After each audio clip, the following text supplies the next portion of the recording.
कौन से देश भारत से नाराज हैं? हम्म। ये भी बताइए। हिस्टोरिकली देखिए, अगर हम देखेंगे तो पाकिस्तान तो हमारा बहुत पुराना दुश्मन है पिछले 75 वर्षों से, लेकिन अभी उन पाकिस्तान का इतना इंपॉर्टेंस नहीं है।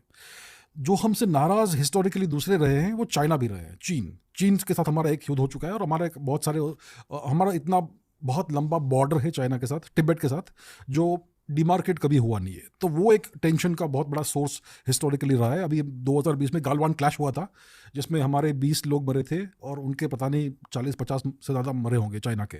तो चाइना हिस्टोरिकली हमसे नाराज़ रहा है।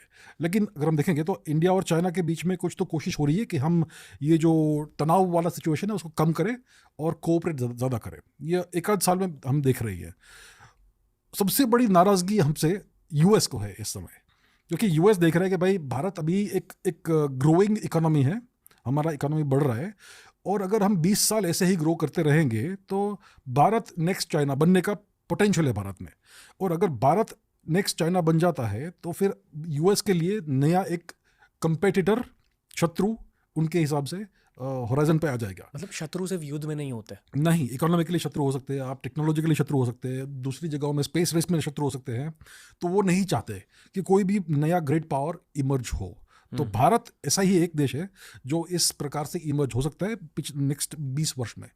तो यूएस अभी ऐसी कोशिश कर रहा है अलग अलग प्रकार की कि भारत का इकोनॉमिक ग्रोथ और दूसरी तरह से ग्रोथ कम हो, भारत का इन्फ्लुएंस कम हो, और भारत का इमेज इतना अच्छा नहीं रहे, और हमारा इकोनॉमी भी इतना अच्छे से काम नहीं करे, और हमारा मे बी हमारा जो नेशनल क्या बोलते हैं, नेशनल बाउंड्रीज है, बॉर्डर्स, वो भी थोड़ी चेंज हो जाए। तो ये सब अलग अलग प्रकार के वो कोशिश कर रहा है यूएस इस समय, और इसलिए भारत और यूएस के जो रिलेशन है वो पिछले 2-3 साल से अच्छे नहीं रहे, और शायद अभी और ख़राब हो रहे हैं।